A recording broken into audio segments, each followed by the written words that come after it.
Daddies. Daddies.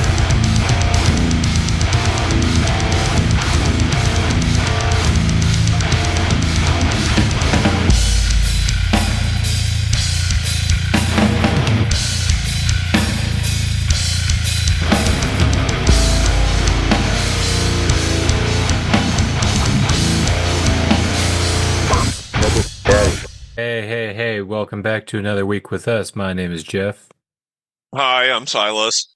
and you're back with us for another week at Death Metal Daddies. It's been, boo Oh, boo. wrong Yeah, intro. Sorry. you're good. Yeah, took about a week off because I know our whole house over here was sick. I was down for the count. Did you end up getting sick? I know you said you started getting, some sore throat. You bitched out. Um, yeah, no, I had this like sinus thing for, I felt like a week. It wasn't like a full-blown sinus infection, but it just felt super irritated, like right at the top of that like nasal passage where your like throat meets your nose. And it was just more bothersome than anything. Like I know when I get like a legit sinus infection, it's much, much worse. But so this wasn't like crazy bad, but yeah, just constantly blowing my nose and shit. And I feel like I'm just now getting on the tail end of that. So I wasn't like sick, I thankfully. gotcha. But what'd you come down with? AIDS? I don't even know. It was, pretty much, I would cough a lot. Like I was hacking up all that mucus. None of it was through my nose. And every time I Mm, coughed, it hurt. Just feeling of tired all day and weak. Um, Pretty much not wanting to move most of the time. Oh, I would almost say COVID, probably. More than yeah. likely. Um, Mm, but I mean, my son was sick. He was pretty much the same symptoms, although he had issues like staying awake just because of how drained he was. So just having to take care of him during that time. But you know what? We're all fine now. Everyone's healthy. All good. good deal. Have Good What have you deal. been up to the past 2 weeks? Let's see. Past 2 weeks, yeah, we had some time off. Not a lot happened in that first week on music. I don't even think a playlist was made. Um, but sorry. But yeah, so trying to think. Let's see. Doing my brakes on the truck. I got the brake line swapped, and then I got the shoes and everything. They're drum brakes, so I got the shoes together, and then I realized on one side, I'm missing a piece, and I feel like it was a piece that I had, but maybe not. It's so old that it was like a lot of the pieces were rusty when I took it apart, and so I feel like I took some of those pieces, chucked it in a box, and fucking pitched it in the trash. So I was like, oh, surely I'm not going to need this. And so I just brought a brake kit, from O'Reilly's. And sure enough, the brake kits don't come with components that like are specific for the truck because, Hmm. they sell the kits for all kinds of trucks. So yeah, I'm pretty sure I threw the piece away. And it's like a little tiny plate like that, and it's was 32 cents online. I found it, so I had to order it. But it was $6 shipping. So, but hopefully I'll be getting that soon, so I can get those brakes done. Because it was actually due to go into the shop for the cosmetic repairs on Monday, but I had to prolong that because of this brakes. So, the brake situation. So, yeah, fucked around on that. Got my hands nice and greasy and black, and felt like a real man. That was cool. Yeah. I see you got a truck. You got a Bronco now, Yes. huh? Yep. That was one of the big things we Wow. did. That was about 2 Sundays ago now. Yeah, got a Bronco. Excited. Did it come with the shirt? Actually, I got it because of it. I had to tie everything together. Um, but it was such a nice day today. We even took the top off and did a little bit of driving on it. Because I mean, Nice. if you're having a Bronco, you got to, it's almost like having a Jeep. You got to take off the top and just enjoy that part of it too. Although Nice. I already have my first thing I had to fix because I was supposed to get a inspection tomorrow so I can get it registered. Well, as soon as Hmm. we pulled into the drive after taking it for a cruise without the top, I accidentally broke the inner door handle, and Oh shit. yeah, so Oh man. I That's just also the had start of it. That's the Yeah, first so sign. I had to order it from Amazon. It's only $10. Um, Nice. and that's one of the things I kind of miss about Jeff City. I know they had the Ford dealership that also had a parts store. Like you just go in Mm. there and say, "Hey, I have this and I need this," and they'll look up the exact thing. They can give you a stock or an aftermarket. Because apparently the door handle is the same for all Broncos and F-150s, 250s, 350s from 1980 to 1997. Oh wow. Damn.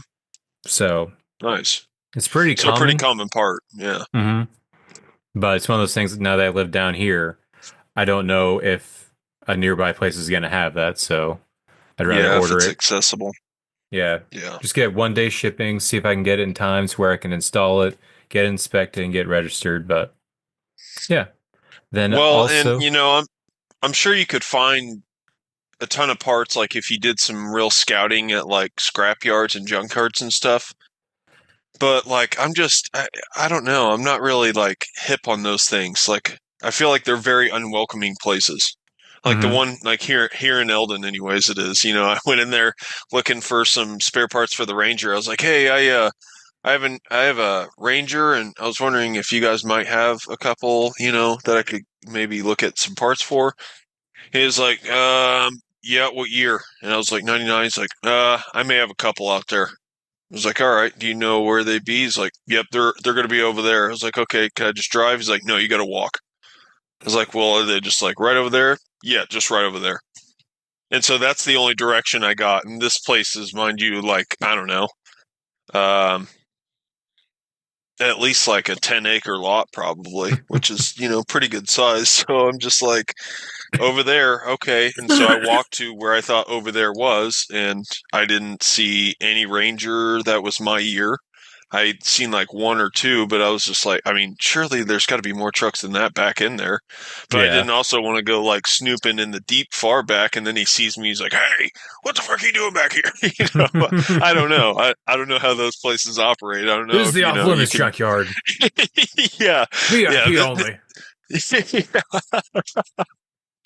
You gotta have the membership to get back here. So I don't know. I've never frequented a junkyard or anything like that. Have you? Or- Mm, I think I went once when I was a kid, but I don't really venture out that way.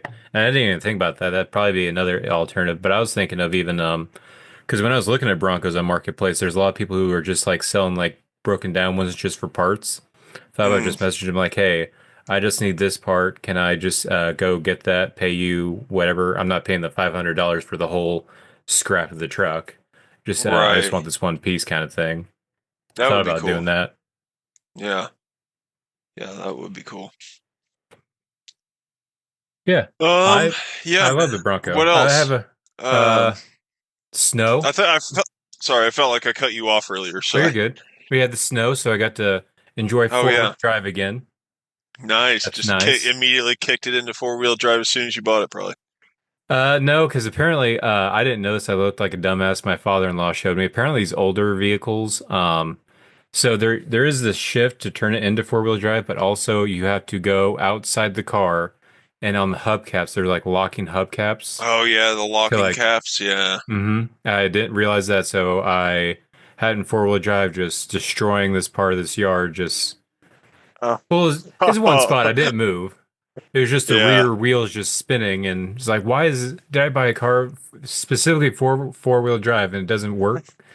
Then my father-in-law comes out, and is like, oh no, you got these hubcaps. You gotta move it to the lock zone. Oh, okay. Then Yeah. since then it's been a game changer, but it's been great. Well, Um, I feel like a lot of them are probably different too, because mine, I don't have like the locking caps, but you do have to put it in neutral, then reverse, then go back to neutral, and then into drive. Or it may just be to drive to neutral back to drive, but I go all the way through to reverse because a couple of times I feel like it's gotten stuck on me. And oh and I can usually hear a click, and I just basically keep shifting until I hear that click. So, yeah, I I don't know. gotcha. Yeah, I didn't realize it because there was a couple times where I'd hear it clanking because I would be shifting too quickly on between the different drives. But then I pulled down the sun visor, and there's literally instructions for both the locking caps and the perfect way time to shift the gears and whatnot. So that I felt like Oh, an cool. idiot after that. But Yeah. um, Yeah, other than never that, know. we went to a blues game Saturday, which was awesome. I miss going to blues games. Uh, Nice. Fun. I recommend everyone go to the blues game, even if the team kind of sucks this year. St. Still Louis? fun. Yeah. Cool. Who'd we Yeah. play? Canada? No, actually, we did play the Winnipeg Jets, and there were still some fans salty about the foreign nation thing. Did you watch the championship? No, I just seen all the buzz about the anthem getting booed, and then the fights breaking out like within like the first 9 minutes of the Hmm. game or something like that. I was Yeah, like, damn. So I guess they were pretty feisty. yeah. From what I understand, though, that they were planning on doing that going in anyway to kind of set the mood for their own team, which I get. Hmm. Which is another reason why And I was then wanting to watch the championship, hoping for more. They're like, no, we're not doing that this time. Like, well, dumb. yeah. And then we beat them too, right? We beat them that first time, but we lost in the championship. Oh, okay. Yeah, see, I don't know how hockey works. I'm not a hockey watcher, so I don't. It's fun. I recommend it. Yeah, just give it a try. It's fun. They have Uh, like, is it similar to playoffs? Is it like divisional brackets and so this was the championship, all that stuff. That was like an all stars weekend thing. They chose four countries. Obviously, you're gonna have Canada and America because they're like the two biggest ones when it comes to professional hockey players. And then they had Finland and Sweden. hmm, Then I think another year, if this is the first time they've done it for the NHL, they always do different things. But I can see in the future that we might do like Germany, um, maybe Iceland or Russia if Russia decides to stop being what they're doing nowadays. But yeah, hmm. it's a cool idea, especially since for the longest time they wouldn't let them play in the Olympics because the NHL didn't know how they could make money from it. But they made a bunch of money this time with just this nation versus nation playoff thing they did mid-season. Huh. Oh, so this is like totally new? Yeah, this is the first time they ever done a four nations thing within the Oh, NHL wow. as an all-stars thing. Oh, okay. Like there's like a World Cup kind of thing going on as well, but that's usually like off-season stuff. Then obviously Olympics, but yeah, this is the Hmm. first time it was like mid-season all-stars break. Let's do four nations in a round robin, and then the top two teams do a championship. Hmm. That's pretty cool. Yeah. Yeah, it sounds like fun, man. Any fights break out when you were there?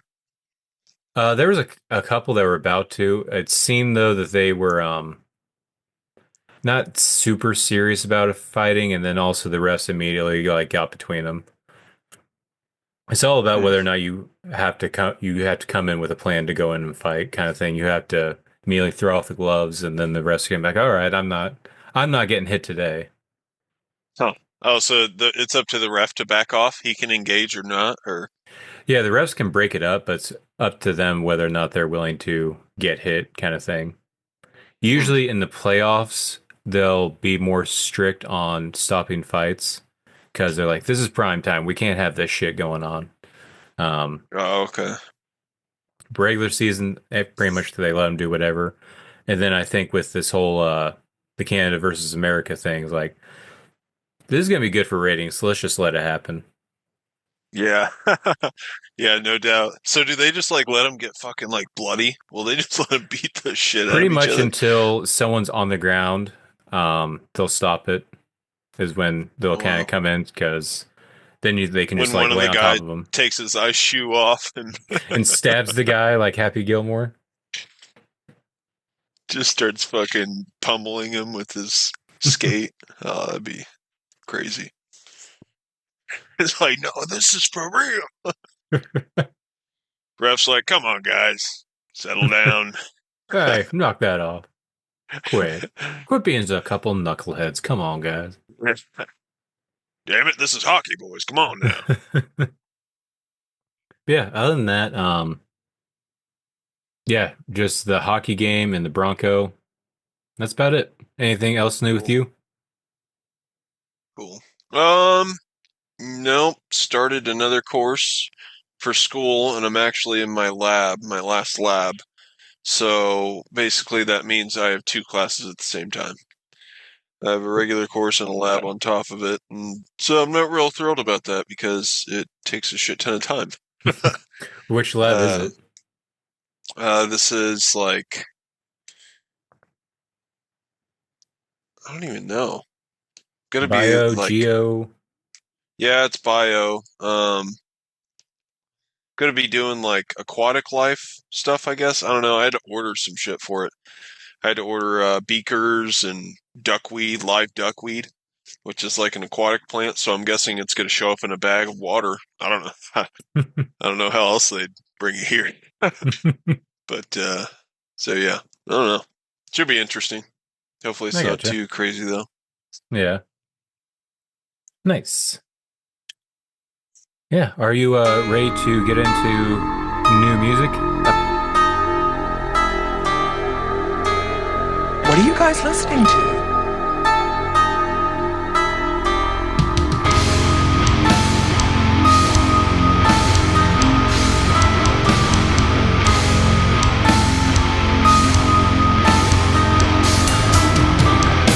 Weekly playlist. Weekly playlist. Weekly playlist. Weekly. I was thinking, let's just start with singles. We don't have to go. My thinking is let's not go over all of them. Just talk about the ones that stuck out. Um, for me, some of the best singles from this first playlist.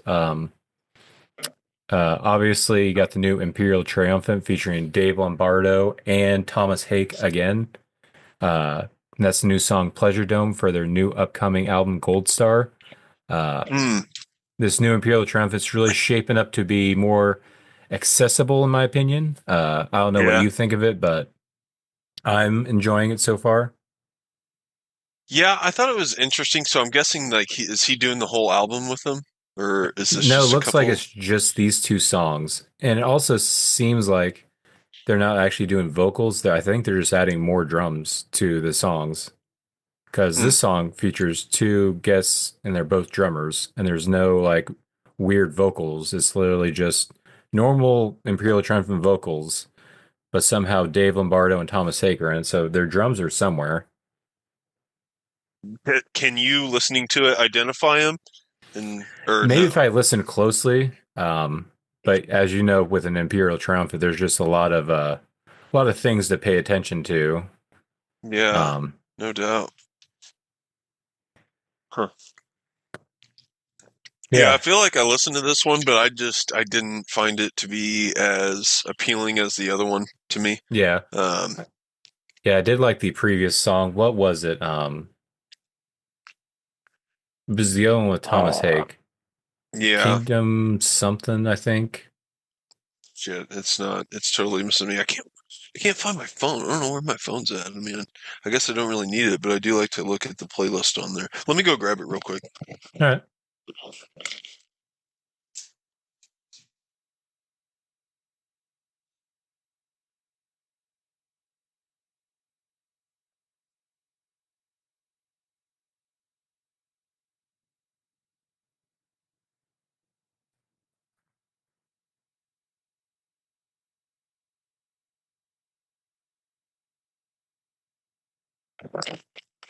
All right, I got it. Let's see. Um, I might have to resend the old one because I think the link expires after a week. well, I usually save them all to my library, so Oh, if I okay. did, The it would have 0214. been.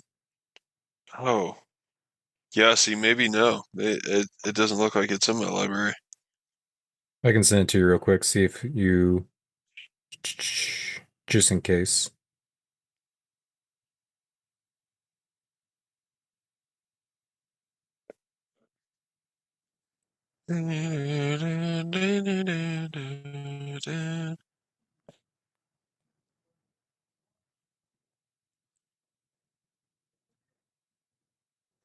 There's that one. All right.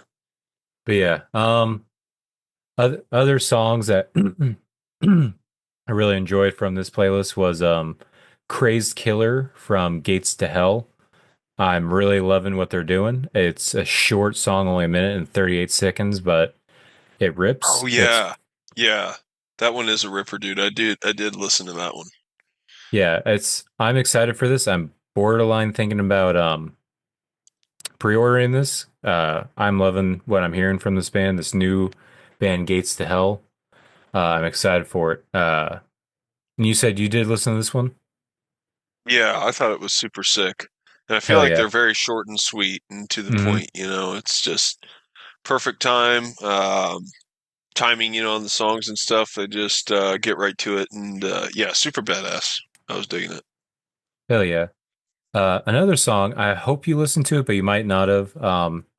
It was a song by the band Church Tongue. Never heard of this band. Apparently, this is from their EP, but I didn't know it was from an EP. I thought it was just a single.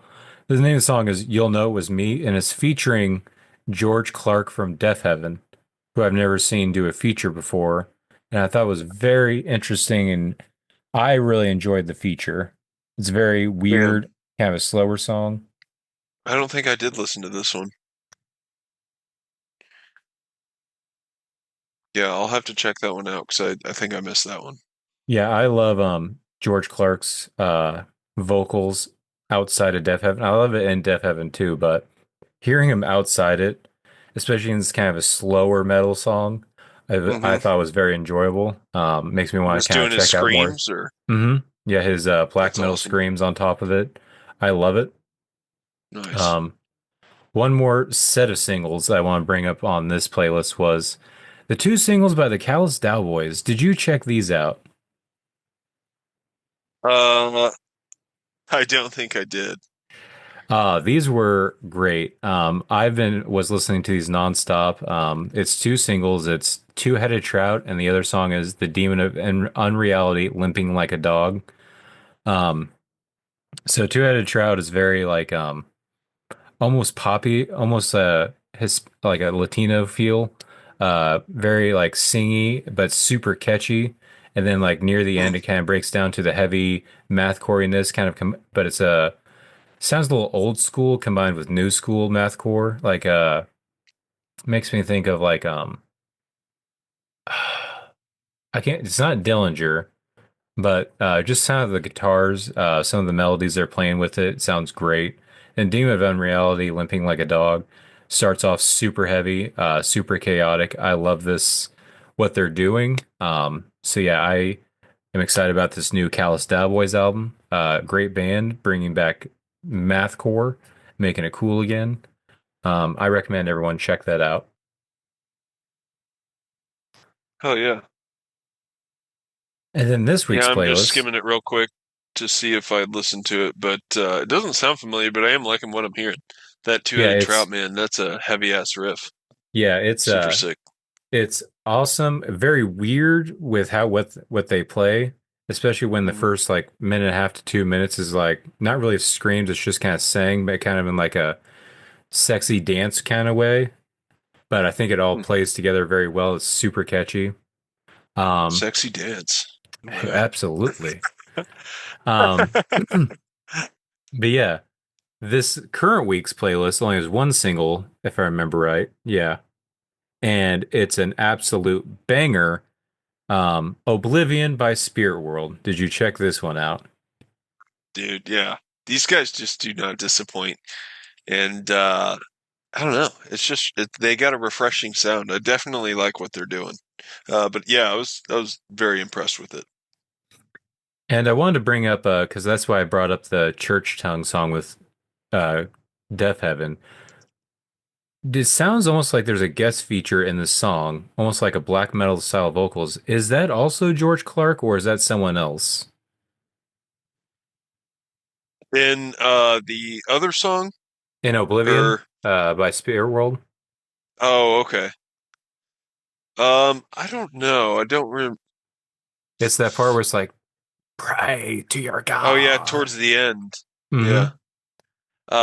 Yeah, I did remember hearing that. I don't know if that's their dude or not, but it doesn't say like it features anyone, so I don't know. Hell Dorado. That's a sick artwork. Yeah, I did end up pre-ordering this because I'm very excited about this new Spirit World album, and then also I ordered Death Western because also I love that album too. But Yeah, that's a apparently, good one. apparently they're shipping together, so apparently I can't get that early, even though that one's Oh, already out. But whatever. oh, bummer. Yeah, they're just trying to Yeah, save money. I guess so. But yeah, that's it for the singles that kind of stood out to me. Let's just move on to albums and EPs kind of as a group thing. What were some of the albums that stuck out to you? From this week, I'd say there's a couple on here, man. I kind of have a list. So one that I was thoroughly impressed and surprised by was Pissgrave. Hell yeah. Pissgrave, Malignant Worthlessness. Um, Badass album, dude. I really liked what I was hearing, and I was very, I don't know, I just don't remember having that reaction listening to them years ago. Hmm. But I really found it to be listenable and very enjoyable. On top of that, there's obviously a lot of layers on those Vokes, but I can't really tell if it's multiple or if it's just a couple because it's hard to even really tell what he's doing. But Hmm. um, I can't help but notice the reference of like a Smeagol in there. It's like a screaming Smeagol. You know what I mean? Yeah. Doesn't that sound like it to you? Like it sounds like Yeah, a he's doing little the bit. Smeagol voice, and he's just like like to it, you know? It almost reminds me of like a more palatable revenge, to where he's Yes. not like kind of doing it through like you said that time, like doing it through a paper plate. He sounds more Yeah. legible, but it still sounds very just raw and weird and Oh, nasty. just yeah, nasty for sure. Like this band captures nastiness like perfectly. Like the Hmm. covers, even their covers are just disgusting. Like you don't even really know what you're looking at, but you just know it's gross. Hmm. And they match that. They match that sound really well. So yeah, man, I don't know. I was really happy with that one. I thought it was cool and awesome riffs, dude. Like the riffage in there is just super killer. Hmm. Brutal though. Next on my list of happiness was Scour's release, Gold. Dude, Hmm. this album kicks ass. I Hmm. absolutely love this album. I think the riffs are one of my favorite aspects of it. He just really does this European like Marduk style and masters it, man. Like I just think it's great guitar work. Even captures some like kind of emotional like I don't know emotional chords in there. It sounds like um, but yeah, that and that black metal tremolo picking, whatever Hmm. style that's called, it's just, dude, it's awesome. It's just awesome. Favorite songs. I think it opens up badass with Cross, Blades, Infusorium, Coin. That's another good one. Um, yeah, dude. It did get pretty weird. I don't know if you listened to the song Invoke. I actually really liked Invoke. Yeah, That was my favorite it's one. it is cool, but the whole Hail Satan thing really threw me for a loop. I was like, whoa, is that Phil Anselmo saying Hail Satan? I was like, wow, okay, interesting. But I'm sure it's tied to the lyrics, or if I took the time to read them, I'm sure it would make more sense what he's writing about and stuff. But love the sounds, dude. I really love that album. Makes me want to get the vinyl, and I probably will. But and I think that's absolutely going to be in my top 10 of this year Okay. moving Yeah. forward. I'm thinking. I was really thought that was a kick-ass album. Next up, um, Retromorphosis Hmm. was pretty sweet. That is some Yeah. sick-ass tech death. The vocals kind of get a little far from, my liking, but that's all right. I mean, the tunage makes up for it, and it's not like the vocals are terrible, but uh, I don't really, I can't even really describe what I would be looking for. So, but yeah, man, no, I don't know. I'm just being picky, music snob here. So, It's cool. It's definitely worth a gander if you like tech death, and it rips, dude. And it features Spawn of Possession members. This is pretty much Spawn of Possession, just Oh, okay. resurged, I believe. It's got most of the members of X Spawn of Possession and maybe a new one or two, but yeah. So that was cool. Yeah, Salmus Um, Mortis. yeah, dude, yeah. Retromorphosis Salmus Mortis, pretty sick. What about you, man? What do you like on this one? On this I playlist? did to piggyback off of Retromorphous. I did listen to this a little bit more often than the others. It did give me a little bit of vibe somewhere between like Aborted and Black Dahlia Murder because it had the kind of grittiness and like fast pacedness that Aborted has, but has a lot of the melody and cool stuff that Black Dahlia has. And then with the Mm-hmm. vocals though, that reminded me a lot of Conducting from the Grave. I don't know if you remember them. Yeah, man, it's been forever since I've listened to them, though. Yeah. It's hard for me to remember what their sound was like. Yeah, for Sorry. me, the top tracks would probably be Aunt Christie's Will, Never to Awake, and The Tree.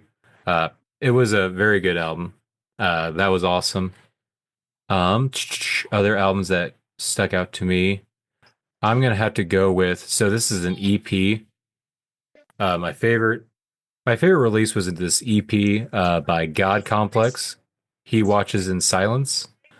I love this. It reminds me a lot of like a Vomit Fourth, but a little bit more hardcore-ish. The most noticeable thing about this is the drums. If they're first and right up front and in your face and kind of kick your ass this entire 5-song EP. Flooded Lungs is the last track. I thought was awesome. Uh, Check out He Watches in Silence by God Complex. It's great. Yeah, I did catch that one, man. That was pretty killer. I was definitely liking what I was hearing. Um, Trying to remember. I think Bowl's trick Balustra. or something. Yeah. However you say it. Yeah. That was a pretty cool song. I highlighted that one. So, um, yeah, man.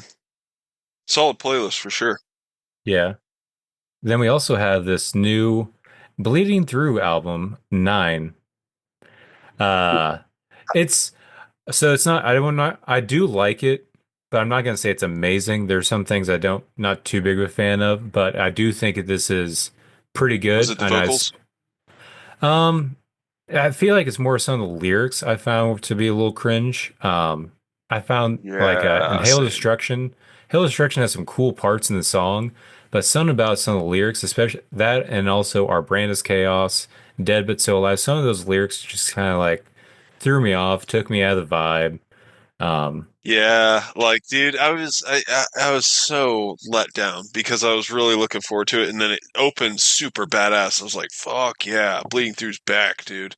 mhm. And it sounds killer. I think the production on this album's even amazing. I love, where everything sits and how it comes through, real nice and crisp and clear. But, um, dude, yeah, the lyrics. I was like, no.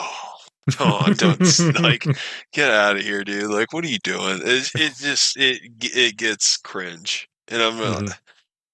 it's like, damn it, like, come on, man. I was really expecting like a '05 Declaration. I don't know if you remember that album. That Is that wasn't the one '05, with the but gunshots? yeah, yeah, super badass though. But I think the gunshots. I don't know what I'm trying to remember. It's Is that the like it one kind where of. it has the sample from Boondock Saints and there was a firefight and Oh no, that is more like their '05 album, with the knife on it. I want to say I can't remember their album titles right now, but that's an older one. What you're talking about, Declaration. It had like the weird like stringy synths at the beginning. Dun, dun, dun, dun, dun. I don't think I listened to that one. Oh, it was super badass, man. I still think it holds up today. It may have been like 2012 or something like that of theirs, but I'm gonna just look real quick. See. Declaration was '08. So yeah. it was after The Truth in '06, and then This Is Love, This Is Murderous is the one that you were talking about with the Oh, gunshot. okay. But yeah, man, they got a really good, like, pretty solid albums, and but this one was just kind of yikes. I was just like, I don't know. After hearing the lyrics, I was like, I really kind of hated it. Yeah. But the I music do was badass. I do like that they have features on here, but it's all from older bands from their like heyday time frame. Like they have God Forbid, Mm-hmm. Comeback Kid, and Shadows Fall. I thought that was cool, kind of a little bit nostalgic feel to it. Good night. Sorry.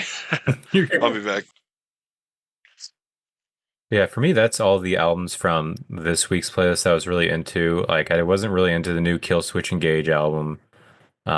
Traders, I've never really been super into.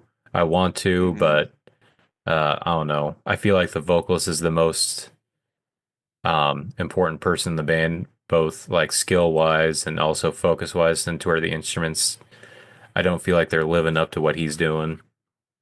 Yeah, it just kind of But sounds like they're doing the same shit over and over, which I know that sounds very just I don't know, common thing to say to shit on bands for, mhm, but like this one literally just kind of sounds like that to me. But I don't know. yeah, Not a lot of variation going on in there. yeah, Kill Switch for me, yeah, dude. It's like I don't know. I'm a Howard Jones ride or die. hmm, Like if it's not Howard Jones, I just don't. I'm not really with it. yeah. The Kill And Switch, I'm unfortunately. I'm I'm pretty much the same way. I've never really been into this other guy's stuff, but I try to go in with an open mind. And his Mm-hmm. screams are still good, but I don't like his. With Kill Switch, I want Howard Jones's cleans. This guy's cleans is not Yeah. doing it for me. But I will say the No. riffage and the drums are still pretty good. There was a certain part, I think, in one the later half of the album that had some cool breakdowns with some pinch harmonics, which I love. But I was very much just listening to it to just check the box and get a feel for it. Um, the only other album that I thought was noteworthy was from last week's playlist. And this is a smaller band called Saka Hitter. I think that's how you pronounce it, with their new album, Sam Night Black Metal. This was really fun black metal. I would say kind of in the vein of like Ueda, kind of like a almost atmospheric ethereal black metal, but not to the level of Wolves of the Throne Room, to where it is more like uh, normal length songs, not long ones, but it's more like just normal black metal, just more have an ethereal, mystical feel to it. I really enjoyed this, especially the title track, Sam Night Black Metal.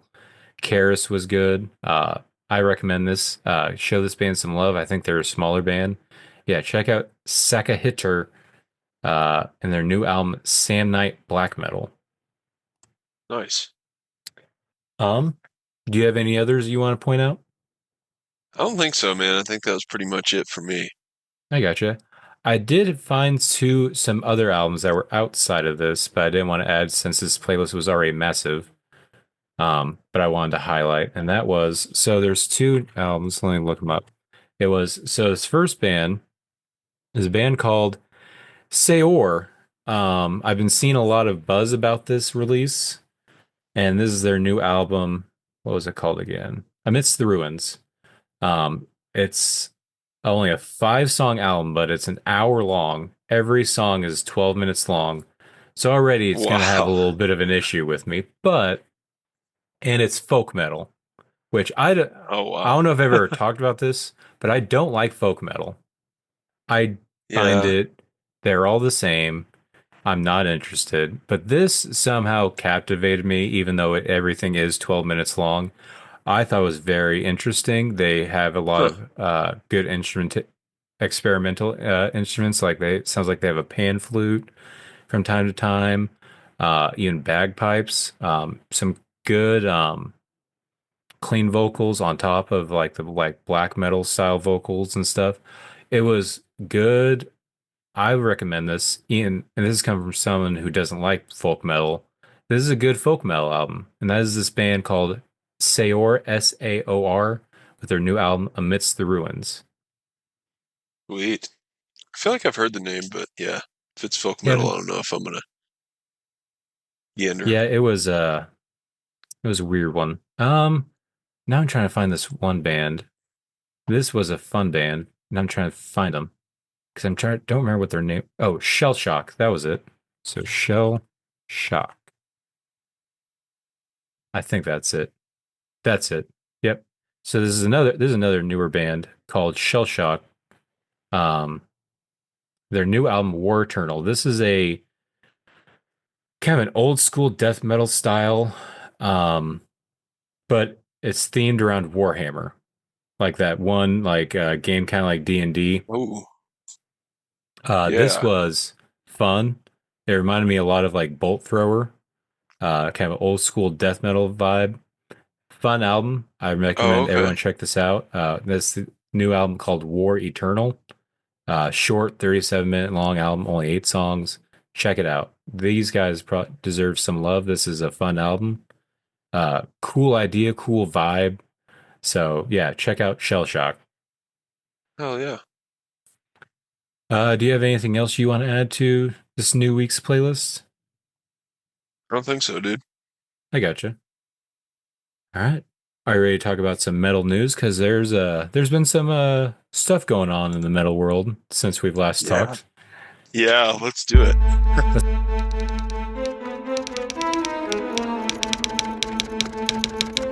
Metal news.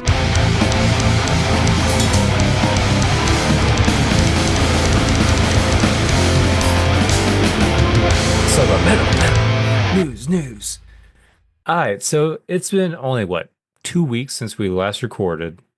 I mean, it's not a super long time, but in that time, a tour was announced, accusations came out, and now the The tour is no tour's canceled. more. We are in fact talking about Oceano announced their farewell tour with awesome lineup. It was them, I Declare War, See You Next Tuesday, and I forget who the other bands were, but that was for me that was the bulk of this Mhm. tour. I was excited. There was St. Louis date. Hell yeah. I've never seen See You Next Tuesday. That'd be cool. See them. I Declare War. Actually touring again. Hell Yeah. yeah. No shit. Yeah. That would have been badass, dude.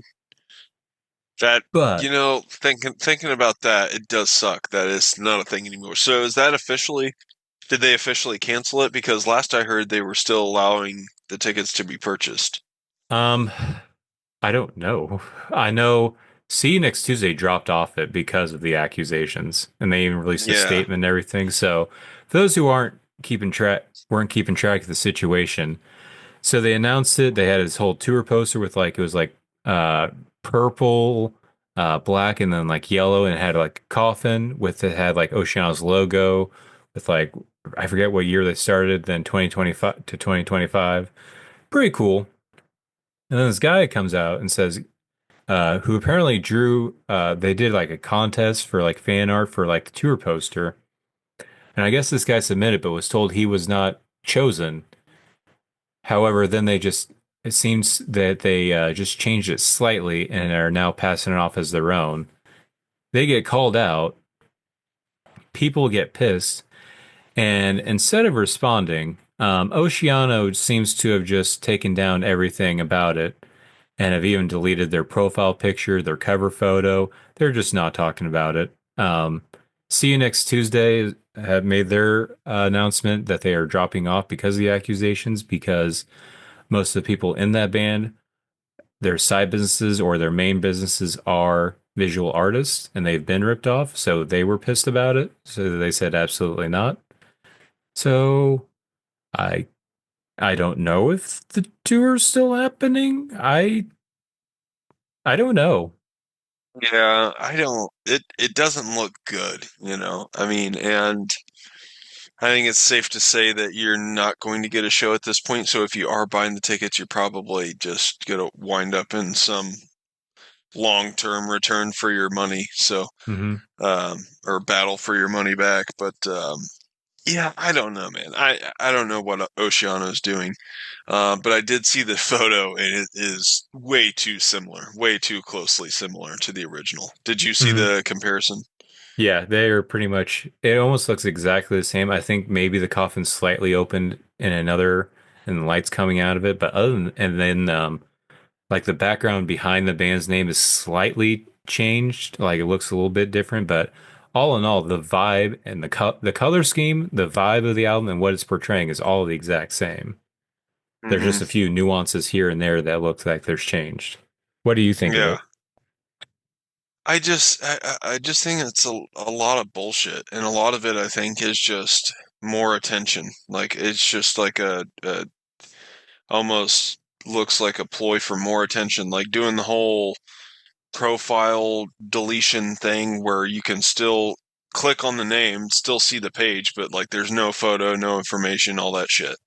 Like, so why didn't you just delete the account, Hmm. or why didn't you just leave it? Because doing the whole change, you're just drawing attention. You know, it's just a Yeah. move for attention. Why wouldn't you just put your phone away, handle your business behind the doors, you're behind the screens? You know what I mean? Talk to the guy on a phone call or something. Talk this shit out. Get a new draw up or something. Resolve it. You know. But instead, it's like gone to the.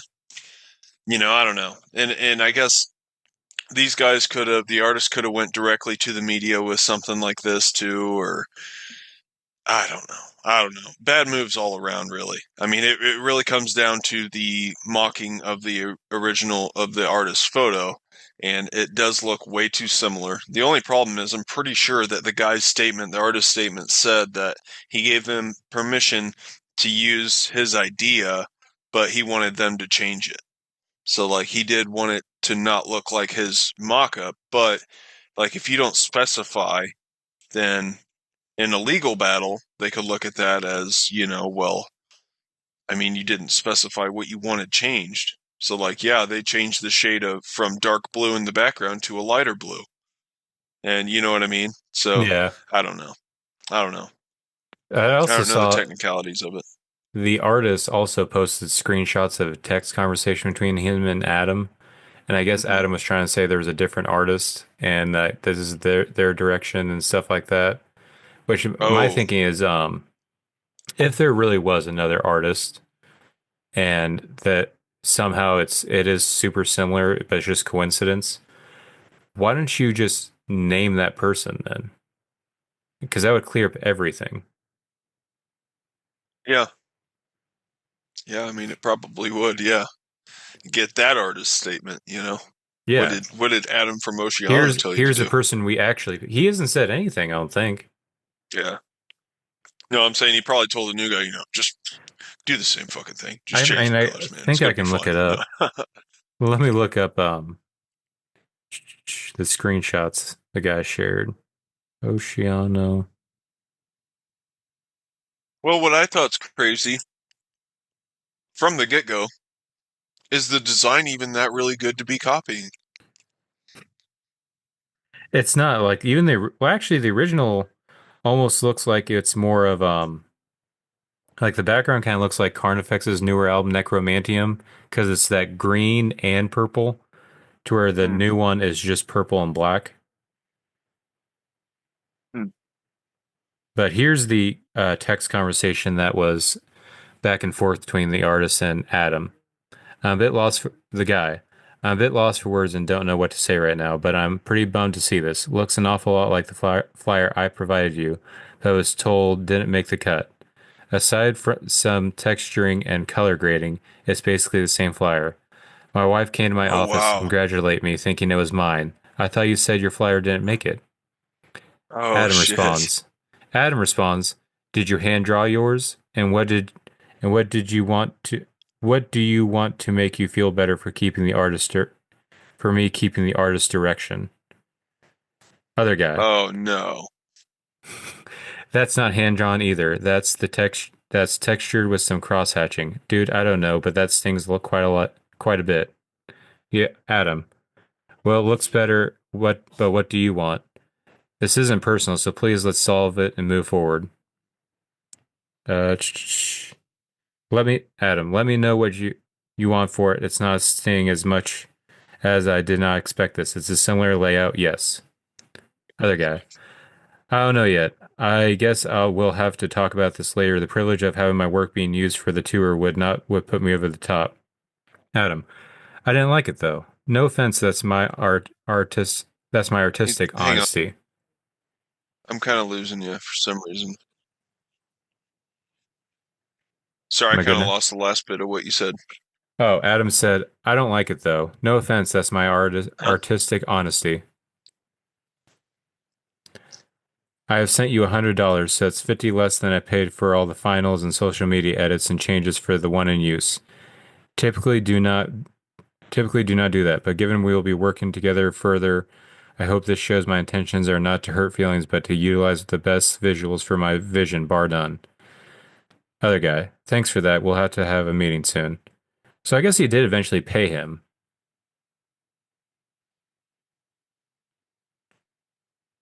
Hmm. Hmm. It sounds like they actually resolved it in that conversation. Yeah. So Hmm. I don't really get, I don't know if this is just buzz, You but could be right. He could just be trying to create all press is good press kind of thinking. yeah. But even then, I'm But kind of tired of Oceano coming up in this way. oh, I'm so sick of it. Yeah, so sick of it. And like, to be quite frank, I didn't find that their latest album is. I guess I'm just being a picky bitch again, but I just don't think like it's not worth all this buzz, you know? Hmm. How about you release another fucking good album instead of doing this stupid dramatic bullshit, you know? And like even the way they're choosing to go out, like I don't know, I just don't like it. Like last shows ever. Like Yeah. yeah, said 10 other bands that did reunion tours 20 times, whatever. But Well, because I'm assuming he thinks he can make more money from his Twitch streaming. Because I even listened to a little bit. He did a Chris Garza interview pod on his podcast, and mhm. apparently he considered getting a real normal job, like me stepping into the Matrix, and he doesn't like doing that. He likes doing his other stuff. So pretty much this music world is pretty much how he makes all his money, either if it's Twitch streaming or actual music.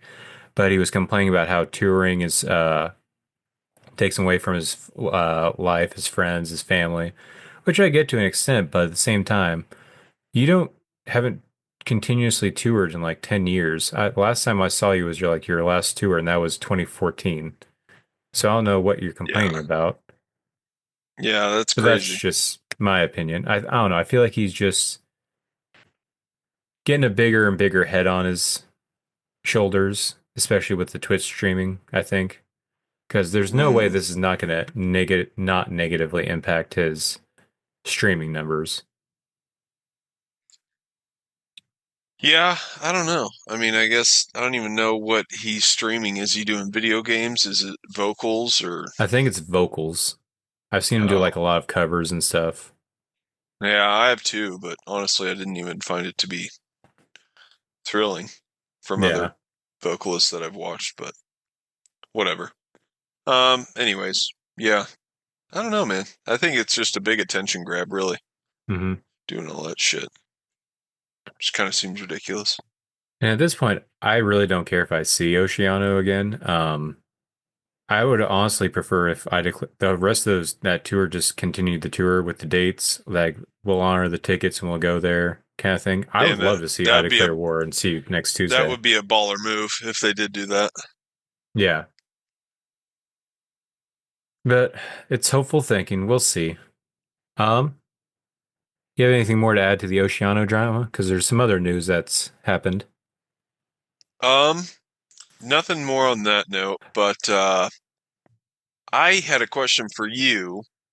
Did you like the new Ingested vocalist, that new single, Um, Altar of Flesh? I thought he was good. I kind of liked him better than Jason Evans, more recent Really? stuff. I like Jason Evans in like the early Ingested days, like Invidious and before. Yeah. Um, but after that, I don't know. I kind of stopped caring. He wasn't as interesting, really, because it felt like he just kind of was a almost like a one note kind of vocalist. He wasn't really doing that much. Kind of like Yeah. when we talked to Fit for an Autopsy, them talking about Nate Johnson. Nate Johnson's a great vocalist, but they kind of complain like, you know what, he does his one thing really good, but he just kind of does that one thing. And I feel like that's what Jason Evans kind of was. To where this guy I felt like brought a little bit more variety, but it's still with Ingested. It's not the Ingested I loved originally, so I don't know. I'm torn. What did you think Yeah. of it? Yeah, I mean, to me, I don't know. Jason, I just felt like was such a huge component of Ingested. Like he Hmm. almost just he made it nastier, And I felt like it was an aspect. It was a little bit more nasty than what this sound is now with this guy. Hmm. Um, I kind of share the same opinion with some other comments that I've seen. Like it just kind of sounds like every other deathcore band now, a little bit too Yeah. much. Whereas Hmm. Jason Evans really gave him that signature sound because he, was a unique vocalist. Like I kind of, he was losing me towards the end too, but it was more for the lyrics. I think I spoke on this before, but his tough guy, he started getting into like the tough guy writing a little bit too Hmm. much for me. And then I seen him wearing guy liner, and I was just like, oh man, what's going on here? But so he just kind of started losing me there. But yeah, I don't know, dude. They kind of still need him in that sound, in my opinion. But Yeah. we'll see. We'll see what's to come. I'm sure they probably got some more songs up their sleeves. So Yeah. Hopefully, but I can kind of see because it almost like is it's almost like they're creeping a little bit more towards a more boring version of Signs of the Swarm. Like they're just kind of becoming another face in a sea of faces, just another band. damn sadness. Yeah. Um, but in other metal news, do you see the big tour announcement for Pantera? I think I did. They got a kick-ass opener, don't they? Amon Amarth? Oh, no. Yeah, I did. I did see that. I thought it was more kick-ass than that, but yeah. I don't know. That'd be cool. Maybe that's my time to go see Pantera. I haven't seen Yeah. Pantera with this whole rebirth, so Yeah. I Be kind of good want to to. I really do want to. But I'm worried about how Phil's going to be because I've seen some people complain about how his stage presence is with Pantera nowadays. But A I'm little too also, white supremacist or yeah, just keeps throwing his heart out to people. pulling the Elon Musk. Mhm. But I also worry about like, are they going to play songs that I like? Because know there's some popular songs in Pantera like they're good, but I don't really care to see them live or rather see other songs like I don't like personally. I don't really care to see This Love. I'd rather see Great Southern Trendkill or like I don't know, just their more ripping songs. I mean, I don't know. See, I'm indifferent on this love. I really love that song, but I don't know. Yeah, I wouldn't imagine that they're going to have those kind of slower paced ones in a modern day set list. I'm thinking you're probably going to get the classics and the heavier side of Pantera. If I had to guess, I don't know. I haven't, like I said, I haven't seen them on this like whole resurgence. So, but it would definitely be cool to see. I Yeah, mean, they got pockets full of hits, dude. So they got yeah, tons of tracks to pick from. yeah. And I do kind of wish they had a different opener because I'm not really into a Monomarth. I don't know how you feel about them. Oh, I liked them a long time ago, but they just got crazy theatrical. I started seeing their shows where they had the Viking ships on each side and like fucking prosthetic waves and shit or something like that on stage, and I'm like, what is this a play? And I'm pretty sure they got guys battling with swords and axes and shit while they play music. I'm like, this is kind of ridiculous. I mean, I don't know. Maybe you got to be there. So I haven't seen them, but they got some good tracks in their discography for sure.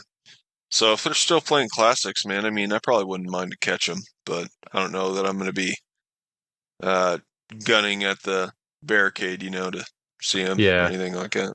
I kind of wish they would have brought the opener they had on the European leg in America. They had Power Trip reformed and be their Oh, opener. That I feel like that would be exciting to go see Power Trip again. yeah, that would be cool as shit for sure. Yeah, we were lucky to catch them in their kind of takeoff. Mm-hmm. Yeah, But back when it was with the what original album was vocalist, that? It was before uh, Nightmare or whatever. Swing of the Axe. I It want to was say that before one. that. Oh, was it? Because I want to say the big song they played was Crossbreaker. Oh, yeah, that's right.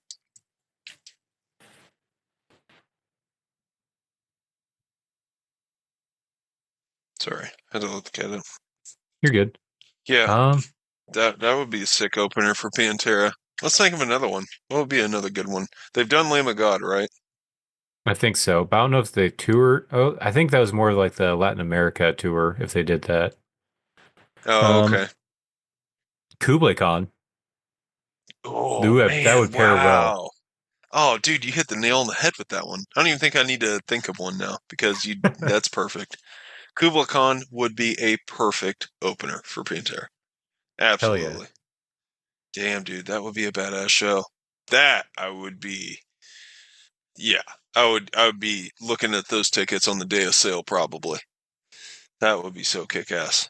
But they are on tour right now. I can see that being a conflict. Do you know who they're on tour right now with, though? It doesn't make sense. This lineup does not make sense. The lineup is the opener is Frozen Soul. Huh. Um, I think Fit for a King, and then Kublai Mm. Khan, and then the headliner is Killswitch Engage. Oh yeah, I think I did see that tour. That is pretty kind of out there. Yeah, you have your I heaviest mean, band as the opener in Frozen Soul. yeah, they're like super death, right? Yeah, they're like old school death metal with like ice theme. Yeah, that's interesting. Uh, yeah, that's kind of all over the place. And then Fit for a King, I feel like is more kind of chorish, right? Yeah, If they're I like remember right. modern metalcore, and I want to say Christian modern metalcore. Hmm. Um, I never really listened to them, but I know that's their sound.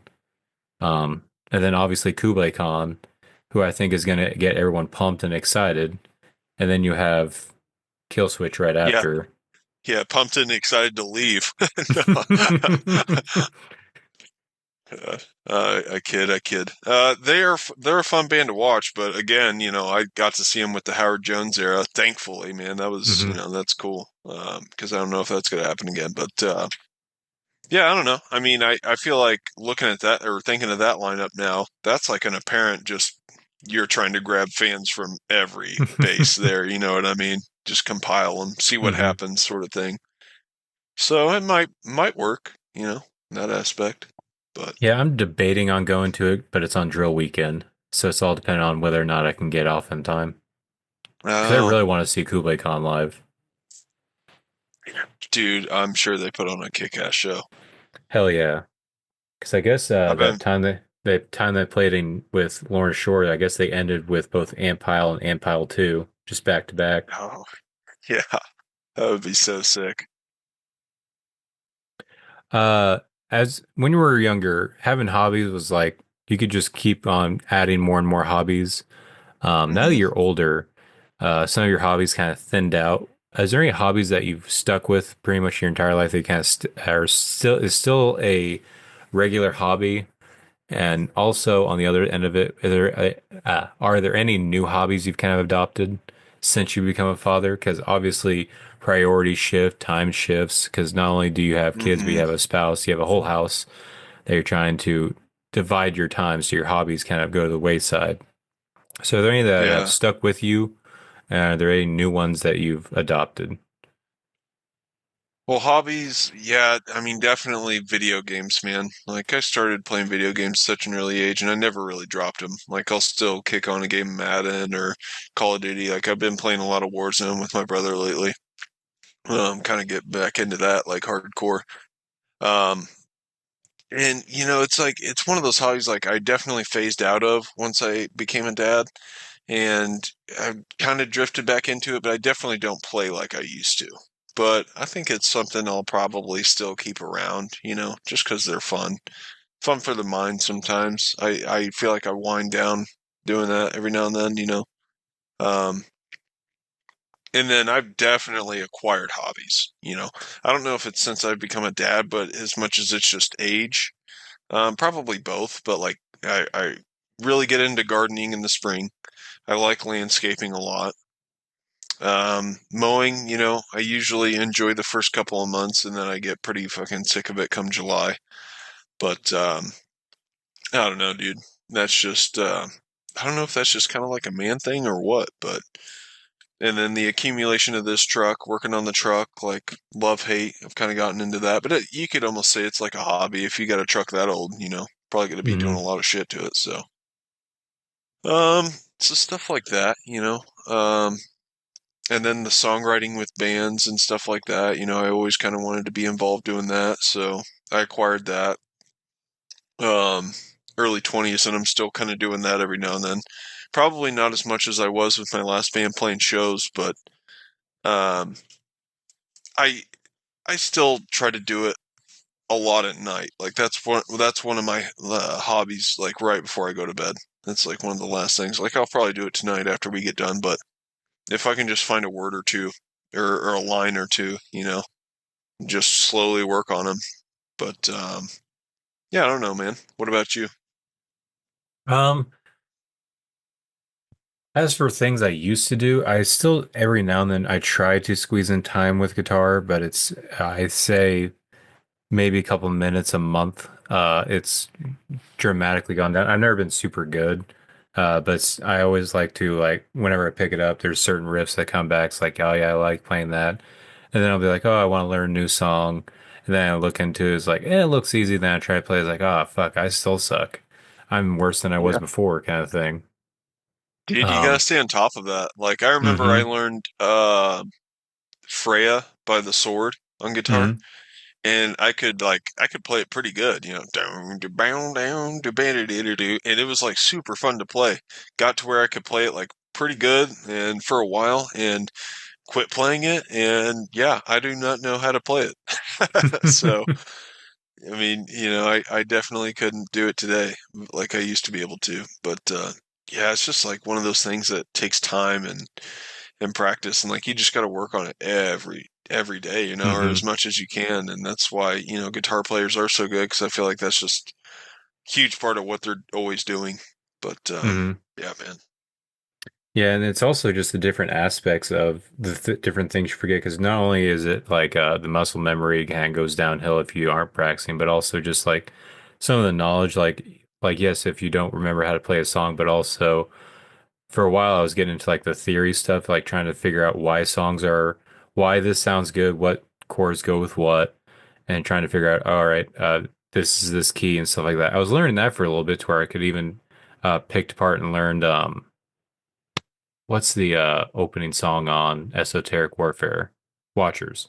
I learned Watchers from learning music theory. Yeah, That's cool. and I loved it. I just watched him do a playthrough. And I was like, oh, okay, and he's in this key, and then just kind of figure it out from based off that. I love that. That was my favorite part. But it's one of those things. I got three kids now. Um, but yeah, so that's kind of gone by the wayside. Video games. I used to do it a lot. Even when I had kids. Uh, but when I had kids, I kind of would just kind of stick it. Like I think we've talked about to where once they're in bed, that nighttime is my time. So I'd either Yeah. use it for video games or whatever. So I used to play a lot, but um, usually I don't really like to do a lot of online stuff. I like to just play either a campaign or a story. So I'd always I had Game Pass, so I'd download either the new NHL that was for free on Game Pass or Madden or NBA. Just do a season to where it's like, or the franchise or whatever. Make my player the best player. Try to break all Yeah. the records.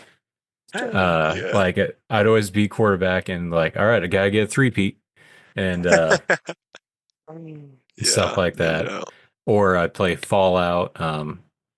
Like I ever since that show came out, I re-downloaded Fallout 3, Fallout 4, 76. Still haven't played 76, but Fallout 4 I loved. Although Yeah, dude, that one was awesome. I think because I have the disc and I put it in there, and I guess it's picked up from when it last saved.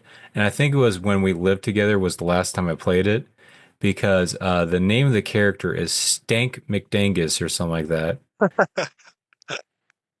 And I was in the middle Yeah, of campaigns like, wait, I've played this before. I yeah. know this campaign. I beat this. That's hilarious. That's awesome. Yeah, we were definitely playing it around the same time. May have like, yeah, both used the same copy or something. I Yeah, I wonder. think so. Yeah, Yeah, because we yeah, had just had the Xbox One in the main room. Just like, yeah, let's play this yeah, game. It's fucking awesome. Just came out, bro. yeah. Yeah. Hell yeah. Yeah, video games kind of went by the wayside. Really, They the just don't main, make them like they used to, you know? and also it's just it's an expensive thing. Like if I want to Yeah, play something new, it's like $60, and it might be $60 of a game I don't even like. I I don't like risking that. Um, yeah. but yeah, um, for the most part, the main hobbies I really stick with is I've gotten really into reading, especially with kids, because I feel like that's the Mm, calmest, and I can kind of escape mentally a little bit. And yeah. I feel like that's kind of like the old man thing, like reading more often. Um, I'm still working on um, it. I have been listening to my vinyls a lot more, That's but that's cool. more of because of the nighttime routine with the kids. They like to pick out albums. Um, in fact, Annie picked out a banger that I forgot about and how much I loved, and that was "Killing the Dreams, Lucky Me." For anyone who doesn't know this band, check out "Killing the Dreams, Lucky Me." This was my defeater before I found defeater. Uh, Oh, okay. it's great, emotional, uh, amazing. Yeah, I Hell yeah. love that. I love listening to the vinyls. Although last night, no, it was the night before. Uh, what I was worried about, what happened, almost happened. She picked out Mayhem's Grand Declaration of War, so close, Oh, but she picked that, and it's like, I want to listen to this one. It's funny looking. Like, oh, okay. It's like, and she wanted me to explain. It's like, I don't know how deep into this lore I can really get with her. Like, oh, no this the doubt. guy who's singing on this isn't it anymore. Why? He had some personal stuff Well, going on. he had a drinking problem, honey, and he would cut himself on stage and lick goat heads and fell downstairs, get in arguments with his bandmates, call them pieces of shit and, whatnot. But, yeah, I don't want to get into it now. Yeah, of all the mayhem, at least it wasn't Dawn of the Black Hearts, although that would have been right next to it. Luckily, she didn't pick that Yeah, one. it's crazy. But yeah, yeah. Listen to the vinyls, reading, and guitars. Really, pretty much my main hobbies. Fishing, when it's in Oh, season, man. and Dude, having I time. need to get back into fishing. I need to, like, it's going to happen. I think it's going to be in, like, the next couple of years. I think I'm going to hit a moment where, it's like every summer night, I'm just going to be like, yeah, sorry. Just got home from work. I got to go fish. Load up the truck, head on down, Yeah. cast some reels. And also, now that I have a truck, I'm wanting to look at like a small boat, like either a canoe or a kayak, just so that's going to unlock so much more for me. And also, Yeah. because I like to take at least a kid with me, like either Annie or Jensen, and I feel like they'll have a lot more fun if it's on a boat. Dude, then Because you'd have no excuse to not do the annual float with us. yeah, but I want to fish. I bring my pole. You can Do you fish in the catch river. anything on the float trip? No. I've caught a couple fish. One year we went with Collins on the Merrimack. But this was like an early fall trip, and so it was out of our usual time frame. We usually do it in like June or something, when the rivers are like flowing pretty good, and you may get like summer crowds on a Saturday on a river, but um, and if you're on the river and it's super busy, I mean, fishing's pretty much not going to happen. But if we get on a river and, we frame it around a weekend where it's, we know it's going to be dead, then your fishing chances of catching something might be pretty good. I've definitely seen fish, but I'm not confident in my abilities of knowing what lures to cast out there and what bites what and, what to I use and got you. when. So Yeah, it's I was going to ask you Collins. what you're fishing for. Yeah, I mean, whenever I caught fish with Collins and we were on the Merrimack, I was throwing like a jig bait or no, it was like a spinner rig or something he called Oh, it. Like spinner I don't bait. know. Yeah, maybe. I don't know. But I think I caught a largemouth bass, small one on that. I may have caught a couple of them actually. But yeah, and then I think he caught a smallmouth maybe. I don't know. But he's usually trying for trout or smallmouth or largemouth bass. Smallmouth, I think, are pretty rare, but um, yeah, I think there might be bluegill and stuff in there too. I don't know. I'm not that fluent on my fish species in the rivers, so I don't know. But I know I've seen some big ones, man. I don't know what they were, but I seen like just the side of one, creep on the top of the water and flow back. I was like, holy shit. And I just like cast the shit out of that spot for like 30 minutes, nothing. I was like, damn, all right. But yeah, it's a pretty good time. Yeah, I bring my pole every year just to cast, just what if sort of deal. If I Yeah, can catch something, but because that would be pretty sweet. I got you. Yeah, yeah. I have just like a boat of some kind, kayak or canoe. But I feel like with a kayak, I would have to get a two-person one because Annie's gonna throw a fit if she can't be on the same boat. Yeah, no doubt. Yeah. Yeah, that'd be cool, man. Yeah, that's it. Pretty much it for my hobbies. As for old ones, they kind of died away.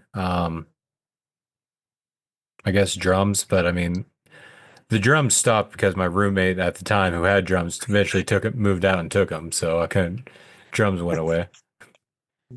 Bummer. What Um, an insult. yeah. Concerts, I still do concerts, but not, it's a lot less frequently than I used to. Because remember back in the day, it used to be Yeah. all the time. Um, I remember even there was a week where I went to two in 1 week, just a Oh, day in damn. between. Yeah, I think I saw like Asley dying, then a couple days later went to Warped Tour, something like that, or reverse, one way or the other. That's pretty sweet. That would have been cool. But other than that, Yeah, man. I probably we usually go to a couple a year, but I'm definitely not going to metal shows like I used to. It's mhm, definitely, I was going to more metal than anything, but me and Lex will usually go to a show, and if we're doing that together, it's usually something that we can both like and enjoy. But yeah, yeah, yeah. And I've even I'm been good. looking at outside metal. Have you seen I'm excited for there's a Bad Religion Dropkick Murphys tour that got announced. It's just Oh, punk bands. okay. I think I heard something about that, but I'm not really hip on those dudes. Oh, I'd love to see Bad Religion. I got really into Bad Religion last year and I loved it. Okay. Um, Oh yeah, that's yeah, cool, man. Yeah, I've never listened to them. I know, they got a pretty big name and everything. yeah. I'm sure that'd be They're cool. they're a fun old school punk band. Very political. But even like still super catchy. Like 21st Century Digital Boy. It's probably my favorite. Super catchy. And I think you'd like that too. It's very I don't know how to describe it, but kind of complaining about the technology is supposed to be making our life easier, but it's actually making our lives worse. Because the chorus is because I'm a 21st century digital boy. I don't know how to read, but I got a lot of toys.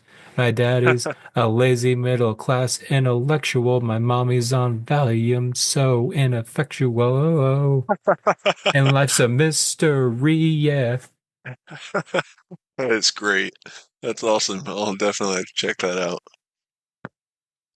Yeah, that pretty much hits the nail on the head for me, man. Yeah, it's a great song. I think you'd like that. But yeah, just I don't know, concerts in general, I feel like have gone by the wayside because there have been even rap concerts. I want to go to Tyler the Creator, but that's come and gone. I feel like time also, as you get older, goes by so much faster now. Do you feel that Yeah, way too? no, it definitely seems that way.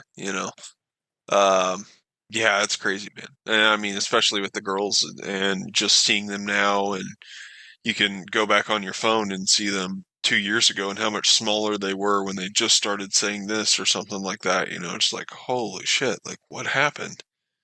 Yeah, dude. So it's like, just seems like an overnight thing. It's definitely hard to grasp. And I think it's like I always picture of like, what are they gonna look like when they're 18? That's crazy. Like they are going to be 18 someday. It's Hmm. nuts. Just wild to think about. Yeah. I sometimes think about that too. Almost worrisome too. Is like what kind of a semi-adult are they going to grow to be? Kind of thing you worry about a little bit. Oh yeah, yeah. I mean, the goal is keep them out of jail, keep them off the pole, um, and you know raise them right, raise them good. I mean, I don't know, Yeah. Yeah. loving, caring. Do you ever worry that your kids are going to grow up to be bullies? Because I always worry about that too a little bit. Or are they're Yeah, going to be bullied or be the bullies kind of yeah. thing? One of the yeah, kind of both sort of situation. Yeah, man. I mean, it definitely scares me. I mean, you hear about horror stories of kids, young kids taking their own life and shit because of shit like that, and so that's definitely um, worrisome and thought provoking. But it's just same time, you also want them to face adversity so they can understand how to deal with people in society because, it's not always going to go their way. They're not always going to have it just great and nice. And not everyone in the world is going to treat them like the parents in their home are. So Hmm. it's definitely tough. And right now we're back and forth on the homeschooling, but I'm kind of where I want them to be in public school more so for the interaction with the other kids than I think for the teaching even. Hmm. Like I think Alexis could actually knock it out of the park by homeschooling them, but I think that they would be missing that uh the elements of social interaction that they're going to get in the school setting. So, Hmm. I don't know, man. It's a tough road to come to, but we're going to have to make the decision at some point. Um and I don't know. I've been told that you can also find like other local daycares and maybe make a homeschooling center for them and just kind of bring in more kids to homeschool, and so you almost have like a classroom setting all day. So Yeah. because I mean I think doing the daycare for them is great. They've been getting social interaction for a while now, but it's only 6 or 7 kids or something like that. So um yeah, I don't know, man. I don't know. Can Yeah. definitely be scary though. With those, I always worry though about who it is at the homeschool and like because there's everyone has their own reasons for wanting to do homeschooling. But Hmm. then there's some people that I worry about is like, oh, you're the teaching, and then you see them posting about like flat Earth stuff and like all Yeah. this others. It's like I don't. And it's like, oh, that's why I don't know if I Pizzagate. really want you teaching my kid that Yeah. dinosaurs existed only 1,000 years ago or something weird like Yeah. that. Yeah, no doubt, man. I mean, it's like how much of a filter do you choose to be in your kid's life? I mean, it's it's hard, dude. It's really hard. I mean, I'm already noticing like one of the biggest issues that I feel like I'm coming to is how to tackle and manage the screen activity and time. Like they like watching these videos where kids are playing and shit like that and doing these weird setups, like it's almost like a obstacle course type stuff. It's not even really that the content's bad, but it's just like they're already taking in so much of that, and it's Hmm. I don't know. I don't know. Yeah, I mean we do a pretty good job at playing with them. Um Making separate time, like so I don't know. I could be overthinking it too. I'm sure Yeah. that I do that. I am human, so I don't know. I don't know. It's definitely just you're always thinking about what to do right and what not to do. You know what I mean? If you really Hmm. care. So Yeah. But Yeah, because we've always worried about screen time because our kids, I don't know if your kids are the same way, but pretty much just turn to zombies, are very almost yeah, non-responsive or can't hear you when they're on it. yeah, you just So, look at them and they're just fucking sucked in. yeah, And I also wonder yeah, about eye development, watching a screen like Lux has a tablet and she holds it here, but I can't be like, no, hold it 2 feet away from you and lift it up like this, and I want you to, sit up straight when you watch it. People just don't do yeah. that, so it's like I don't know, it's tough. Yeah, I do think because I've been seeing, so Annie still kind of does it, but I think she's kind of growing out of it simply because we're kind of forcing her to do more physical activities like basketball. Like That's cool. she's with a bunch of girls who are really already pretty good. So we got basketball goals. She wants to practice on her shooting and stuff like that. So that kind of, for me, that kind of helps with to where Hmm. she isn't worrying all the time about like, I want to watch this, want to watch this. Obviously, she still does it. Like TV's on, she's gonna, Yeah. and but I mean, that's gonna happen. And she wants to watch from time to time. But she's kind of growing out of it to where she does actually want to, she has something she wants to build towards. She has camaraderie with friends and socializing, and is actually finally developing that competitive instinct. She doesn't want to be the worst. She wants to be better, to where before she couldn't even get the ball up to the basket. But when I went to her basketball practice Sunday, she made about 3 baskets. Uh, Oh, awesome. so yeah, she's getting a lot better. So I don't know, stuff Hell like yeah. that. I do think it is maybe just like eventually they'll grow out of it once they have other things to do. Right. Uh, so if Annie could get out of it, because I feel like we started her at a young age with screen time, I do think that there's not so much to worry about. Still a little bit, but not as much. So Right. Yeah. Yeah, I'm sure you're right. Yeah, it's just crazy, man. I mean, when you have kids, you just can't help but think about the future. mhm. So I Yeah, don't know. it's always almost like when you're like baking something, like just that one ingredient, you don't know if you did the right amount, and that could fuck up the whole thing. To where with the Yeah. kid, you don't know if this one little thing's gonna fuck them up the rest of their life, kind of thing. Because it is still just the building blocks of their life. You don't know what will Yeah. stick and what doesn't. Yeah, no doubt. Yeah. Hell yeah. Hobbies. Yeah. Any Cool more you want to hobbies. talk on with hobbies, or are you ready to move on to Cryptopsy? No, man, let's do it. All right. All right. Now I gotta pull up Cryptopsy on Spotify so I can look at everything. Topsy.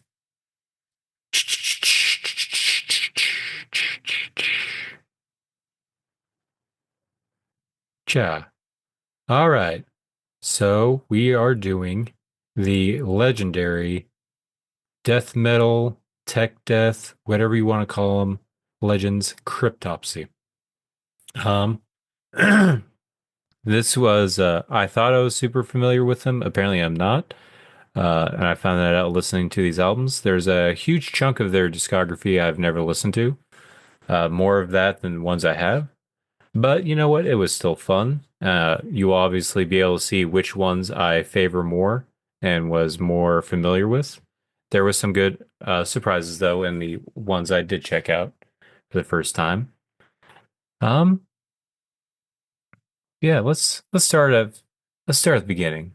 1994's Blasphemy Made Flesh. Um, what Hell yeah. what do you think of this album? It's pretty much just a outright good death metal album, dude. This band style, I mean, I don't know. I hate comparing because, it just seems like a shitty thing to do, but like, I don't know. I can't help but compare them to the similar sound of like uh Origin, in that Yeah, kind of vein. Just full balls through the wall blasts. So, um, but yeah, man, I mean, they started off with a bang. I thought it was super heavy. And yeah, pretty gnarly, man. Obviously, the production gets better as this band goes on, but definitely a solid album to start out with. Hell yeah. What do you I think of it? I do like this album now. This is an album I kind of avoided for a while. It wasn't until I saw them that I had more appreciation for this album. It's a good album. It's reminds me a lot of what the album that came after, except this is a little bit more raw and it has that more of a debut album feel to where it is like everything's kind of held together by duct tape, but it's just such craziness kind of going on. Um, Mm-hmm. Opens up great with Defenestration. Abigor's a great one. Open Face Surgery, great one. Swine at the Cross. It's a good album. Mm. Good, uh, kind of a classic when it comes to Cryptopsy. Um, but I do think this band and this sound gets a little bit better. Um, and obviously Lord Worm, uh, era of Cryptopsy, fan favorite, and I do love this era of Cryptopsy. I'm probably gonna give this one an 8. What score Okay. would you like to give Blasphemy Made Flesh? I think I'll give this one a 7. Okay, you're gonna go right there. You're number 15. All right. Oh yeah. So after Blasphemy Made Flesh is 1996. None So Vile. And I'm just going to be open about this. This is my favorite Cryptopsy album. I love this album so much. This was my introduction to the band, and I love everything about this album, even from the opening sampler from Exorcist 3. I thought that was great. Made me want to Oh watch the yeah. movie. Crown of Uh, Horns. yeah, Crown of Horns, Slit Your Guts, Grave of the Fathers, Benedictine Convulsions, Phobophile, great. Lick Mistress. How I can't talk today. Yeah. Um, this is an amazing album. Especially with on Slit Your Guts. I love the random bass, the and then Oh the whole band yeah, kicks dude. in. Yeah. I love this, and that's actually they opened with it, and I'm pretty sure that's the song I broke my nose to. I I love this album. I love these songs. This is gonna be my 10. What'd you think Hell of yeah. None So Vile? Yeah, dude, it's a banger. And I feel like this is historically probably their I don't know why I said historically. But this is probably their biggest album, I would say, that's Mm-hmm. tied to their name. When you think of Cryptopsy, you usually see this album cover. Pretty brutal album cover too, man. Mm-hmm. Um, like the whole head on a plate and everything. And is that Jesus's head on a plate? Or No, this is from the Bible. This is that is John the Baptist, and I forget who the girl is, but it's from the Bible. The king asks this beautiful girl, uh, what is the one thing she wants the most, and it was John the Baptist's head on a silver platter. So oh wow, they did it and gave it to her. And that's what this. I brutal. forget. Is it Jezebel? Maybe I don't know, but I Hmm. know it's John the Baptist's head. Okay. Anyways, brutal as shit. Um, yeah, it's a banger of an album though, dude. Yeah, and it's just super solid all the way around. Um, yeah, I think Crown of Horns really good. Slit Your Guts, Dead and Dripping. I want to say was another really good one I liked. Yeah, I'd give this one a 9, dude. Okay, you're gonna go right up here. You're 19. And also, one more thing to add to this one. This, I think, is Lord Worm's. Not only is this Cryptopsies, but this is also Lord Worm's best outing, both vocally and performance, but also his lyrics. I think it's the perfect embodiment of like evilness, but also biblical accuracy with like the whole like there's a lot of biblical references, and even in the cover, obviously, but also some like sexual stuff going on in this album. I think it's a perfect blend of all three things, and I think it's done perfectly. Lord Worm, believe this is why he is kind of the fan favorite, like we've always talked about among fans. Um, great album, great album. No doubt. Yeah. Moving on from that, some changes happened. Lord Worm left the band, and Mike DeSalvo joined the band. And this is his Oh first yeah. outing with the band on 1998's Whisper Supremacy. And it's one of those things I don't think what I was getting from this album is didn't sound like they were trying to like they were still trying to be Cryptopsy, but they weren't trying to relive None So Vile or Blasphemy Made Flesh. This is them moving forward with Mike DeSalvo. And Yeah, no doubt. he is Like a good. different route, it sounds like. Mm-hmm. Yeah, still kind of retaining the craziness and kind of heaviness, but kind of a different route. And I do think Mike DeSalvo, he's not Lord Worm, but he still does a great job of what he's doing on it. Um, I do think he has better outings than this album, but this is still a pretty solid album. Uh, Cold Hate, Warm Blood's good one. Then obviously the opener, Emaciate. Yeah, I'm dude, it probably going, opens so kick-ass. yeah, I'm probably going to give this I'm going to give this a 6.7. Oh, damn. That's harsh. Well, I'm saying that because I think there's another Mike DeSalvo album that I think is better than this one. You know what? Fuck you, Jeff. No, kidding. Um, I dug it. I think I would give this one a 9 as well. Okay. So Just because we're I like at the sound. I feel like there's a clarity with this one that you actually that moves on from None So Vile. So I don't Mhm. know. I feel like it's definitely as good as that one in my opinion. I got you. Okay. Moving on to 2000s, and then you'll beg. Again, this is Mike DeSalvo. This is his second album with the band. I actually liked this one a lot more. I felt like everything was very gelled together better. Then it passes, We Bleed, Voice of Unreason, Equilibrium, Back to the Worms. I really do like this one. I think the sound is great. A couple songs here and there that really stand out, as I pointed out. I'm probably gonna give this one a 7.9. For me, it's almost up there with Blasphemy Made Flesh. So I'm gonna give this a 7.9. What did you think of this one? Okay. I like this one a lot. It definitely gets more clear, like in the production, which I think I said that about the last one, but this one's like super crisp, even more so. Um, yeah, I dig it for sure, man. Voice of Unreason, uh, kick ass opening on that one, all over the place, just chaotic. Um, but yeah, man, I dig it. The covers kind of out there for me. Hmm. Very weird, and on Spotify it really looks shitty and like super Yeah. pixelated. But so yeah, I don't know, kind of lackluster there.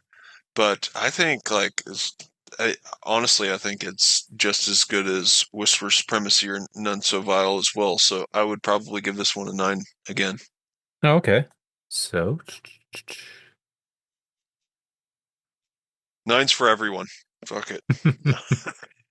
I don't know about this next one. Because up next we have 2005's Once Was Not, and this is the Oh return of yeah. Lord Worm.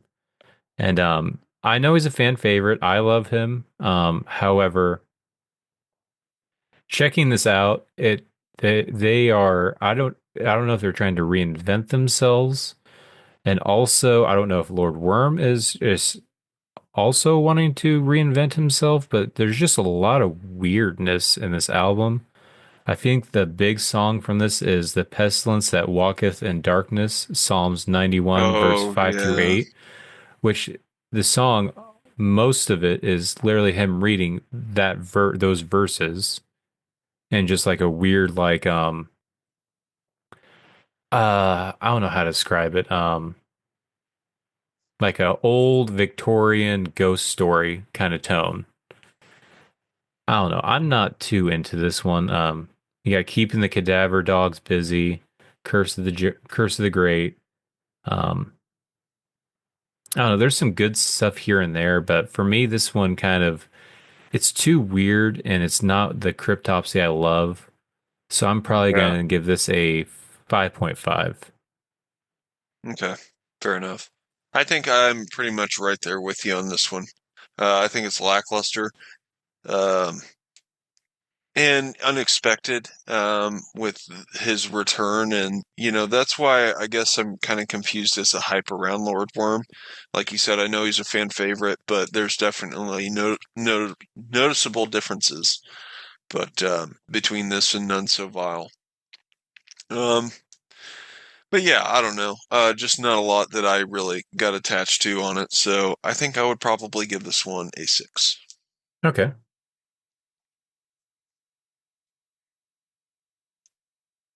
All right.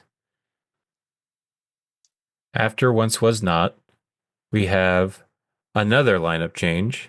This time they bring in a new vocalist who is now their current vocalist. Is it Matt or Mike Magachi? I always get mixed up. I think it's Matt Magachi. Pretty sure. Yeah, Matt Magachachi. No, Matt Matt Magachi. Tamagotchi joins the band. Yeah. This is their 2008 offering with him. And I don't know whose decision it was, if it was the band's or if it was just the style that Matt brought at the time. Or Mike. I already messed it up. It was Matt, right? Yeah, it's Matt. I don't know why I keep second guessing that it might be Mike. But Matt, maybe it's his style that they decided to change their sound, but this is I could see a lot of old school fans being pissed off about this album because this is where Cryptopsy pretty much goes deathcore.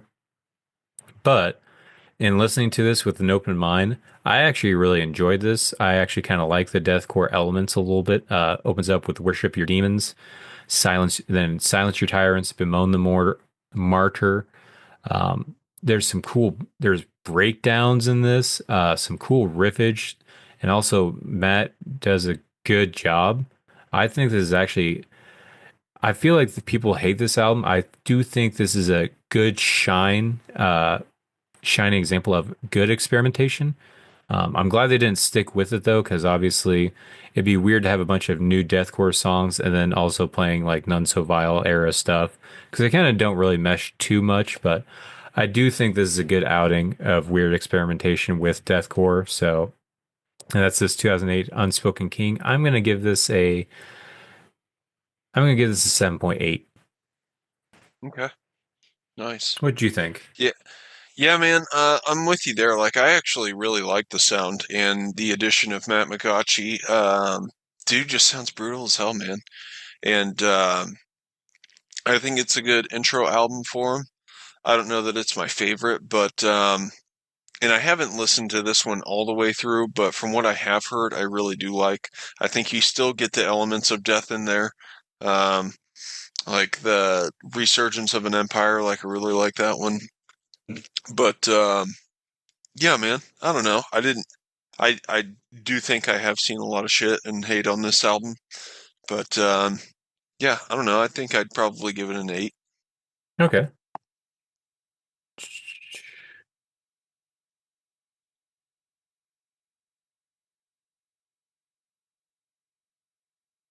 All right. 15.8 for you, Unspoken King. All right.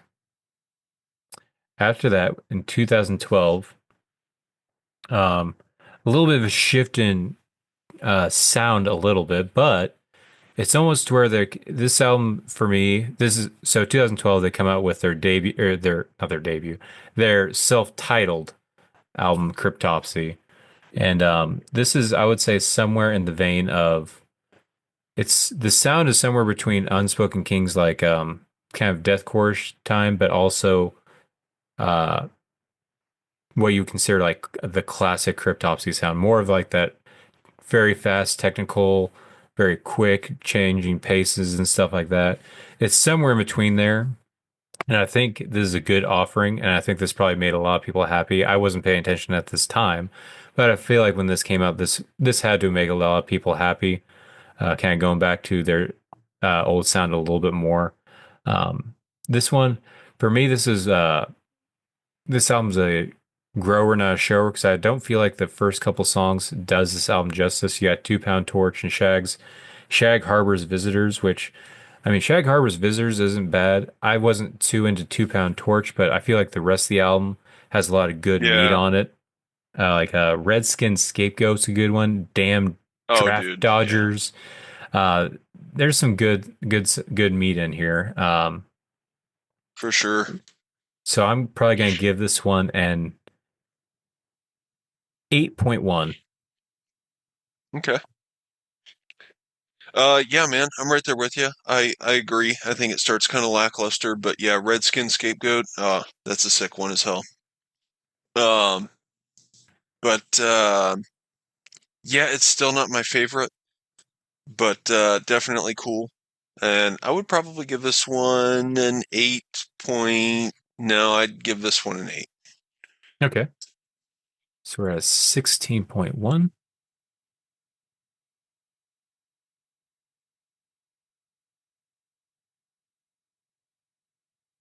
All right. And then last but not least, their newest album, As Gamora Burns, came out in 2023. Hell yeah, And in dude. my honest opinion, I feel like this is what I would expect if I listened to Cryptopsy in its early days, wasn't paying attention at all, and then I've picked up this album. This is what I would expect modern Cryptopsy to sound like. This is, in my For opinion, what sure. their sound should be moving forward. This Mm-hmm. is a perfect encapsulation of old Cryptopsy, but being more modern and just kind of working with who they have. Like, obviously, they don't have Lord Worm, but Matt Magachi still is doing great on his. Still kind of doing like we've talked about many times before, to where kind of like Lord Worm did a lot. Matt Magachi does it pretty good too, to where you never know where he's going. Is he gonna like Yeah. he'll just randomly throw in like a high, or he'll be doing highs randomly, just put in a low. You know, he's not predictable in his delivery, and I love that about Cryptopsy.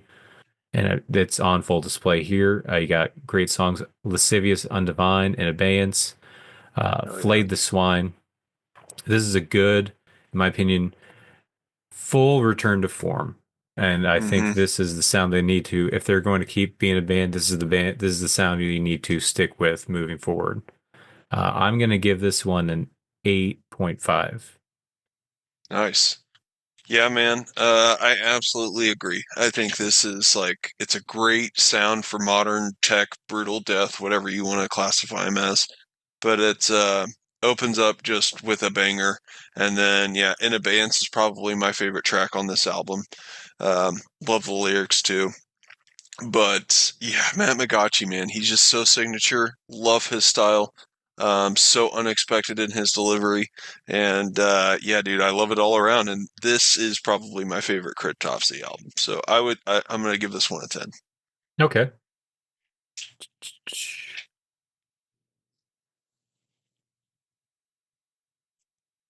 All right. All right. And there we have it. That is our Cryptopsy album rankings. We have at number one, None So Vile with 19. Very close behind an 18.5. We have As Gamora Burns. And number three, we have and then you'll beg with a 16.9. So really, our top three has an album from each of the different vocalists. So Oh they've never yeah. really had a bad vocalist. They've had Yeah. strong vocalists each time, They and really did. they Yeah, all they have did their a good job shiners. there. That's awesome. Yeah, that was a good one to do. Because I feel like because like I said earlier, this for me, going into this, I really had only listened to Asgore Burns and their first two albums, so listening to everything in between was kind of fun Yeah, for for me. sure. Yeah, Um, I got to find some good gems in there, man. mhm. Spin's awesome. And it was always kind of for me, it was always kind of wondering also, what if they did bring back Lord Worm, but now that I've gotten to listen to Once Was Not, I'm fine with how things are. Yeah. No offense to Well, Lord Worm, he did good and jobs, then but I was just reading that. So, like, this is just on Wikipedia, so take it for what it is. But it says in '07, Cryptopsy announced plans for their sixth studio album. However, after this announcement, Lord Worm stated that he left the group earlier. That plan for health reasons, which contradicted the band's statement that he was kicked out. So he was kicked out of the band at that time. Hmm. I don't know. See, I don't know all the history and all that jazz either. But so yeah, I don't know. Yeah, I don't know. I don't know what his health issues were, but if he did have like health issues, I can maybe see why Once Was Not did come out the way it was. Yeah. Because it does almost sound like it's painful out, and it's not like it's painful to listen to. I'm not saying that, but like he does not sound like himself on that album. Like from the first Mm, two albums, this does not sound like the same Lord Worm. It sounds something's going on. So that health stuff would make sense yeah. if that was going on at that time. Yeah, no doubt. Cool band though, man, Yeah, for sure. love to see him again. Hopefully they do keep coming up with more albums. Hopefully more consistent than between 2012 and 2023. Hopefully Yeah. they Yeah, stay that's a together. crazy gap. That's Yeah, one of because the they things were I pretty noticed. It's like consistent. a 11-year gap or something like that. Hmm. Which is weird because they didn't really have that long a gaps between their other albums. It looks like 94 to 96 to 98, 2000, Yeah, they were pretty steady. 2005, 2008, 2012, and then all the way to 2023. But you know what? I'm all for quality over quantity. Like, I don't need a Yeah. band to come out with an album every 2 years if there's a chance it could be lackluster. Like, Hmm. maybe just sit on it. Sit on it for another 2 or 4 even. I don't even care. As long as it's a banger of an album, dude, take as much time as you need. Yeah. And I do think it was a good thing that they waited for As Good More Burns because I do think the wait was worth it for As Good More Yeah. Burns. Um, but yeah, but I do worry especially with bands that are older like that, I always worry about how long it's going to take. It's like, are they going to lose interest in playing the band anymore?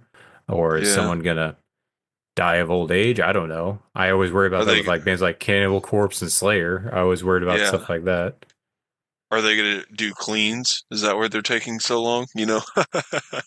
Are they transitioning as a band into a pop punk band or something? You know? Yeah. But yeah, no, I think they came back with a stellar album, dude. Askamora Burns crushes for sure. Hmm. But yeah, So definitely not common to see that kind of a gap. that means it's up to you to choose who we do next week. Ooh, let's see here. Hmm. Hmm. I just scrolled down to see similar artists on Spotify, and I'm really thinking about doing this one, or I'll suggest it. We'll see if you pick. Um, I'll throw a couple at you. How about that? All We right. can do. I'm going to pick the letter D, and you have the choice of Dying Fetus or Devourment. Ooh, ooh. Um, I feel like Dying Fetus has a longer discography that I'm not super familiar with, so I'm probably going to go with Devourment. Okay. 'Cause I feel they only have what, 5 albums? Looks like 6 on Spotify. Okay. Let me look at how many albums Dying Fetus has and which ones I'm most familiar with.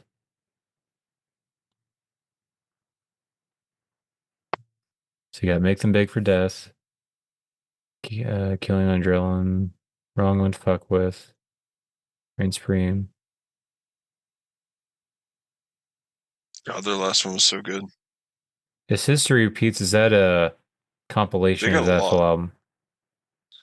Uh, I don't know. Education through violence. I feel like They got quite a bit. I'm gonna have to actually look it up on Wikipedia because I feel like they have a lot of compilations or They other probably stuff, do. which I don't really want to count those ones. Yeah. Dying fetus.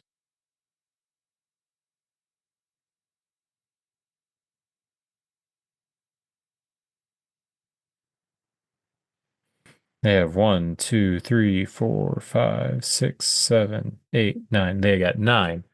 All right, that's a little bit more doable. Um, yeah, let's do Dying fetus.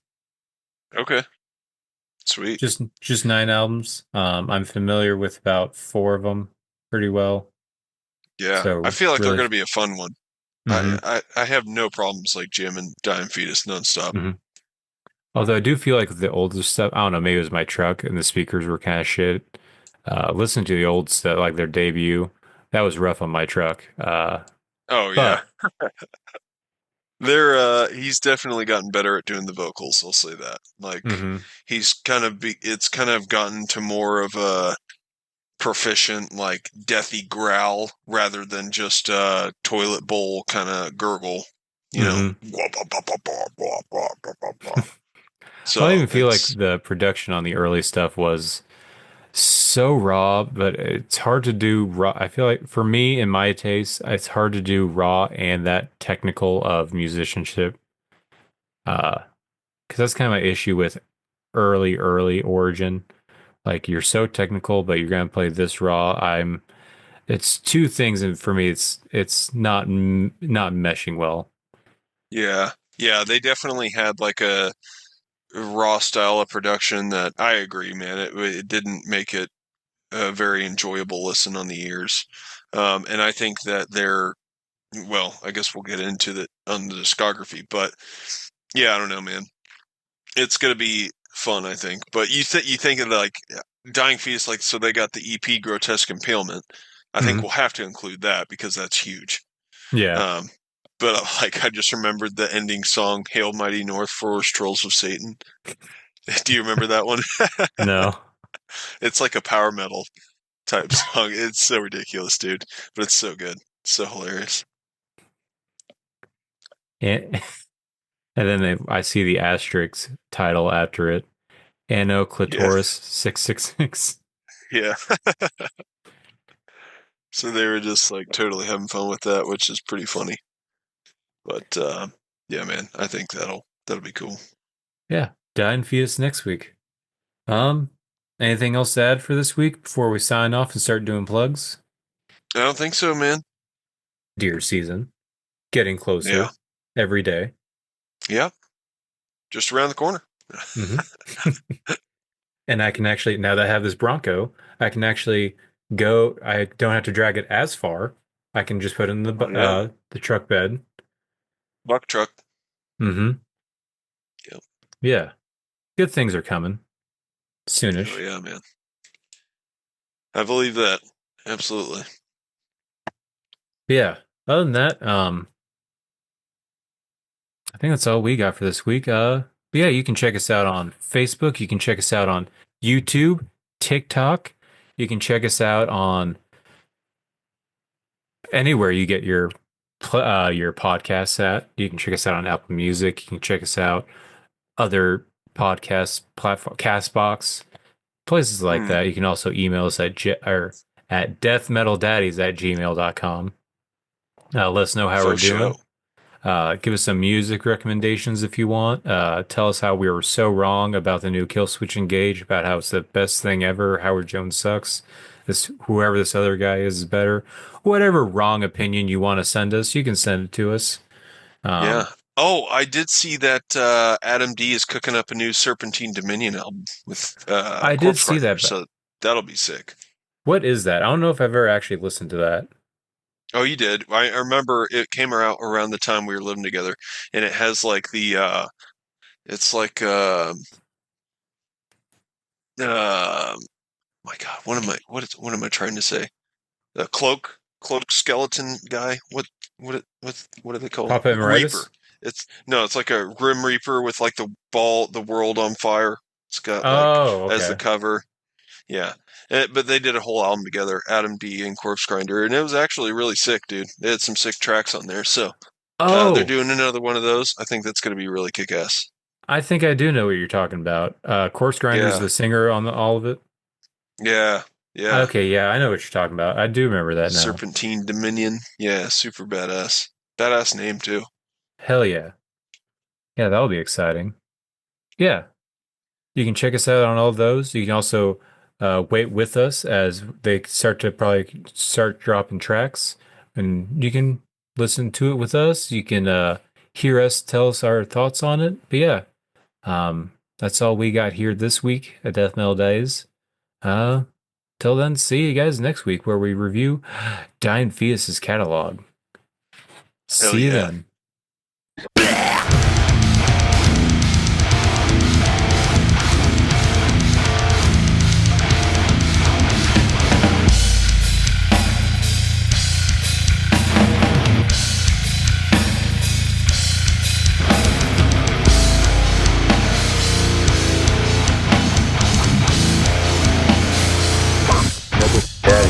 Down for the count.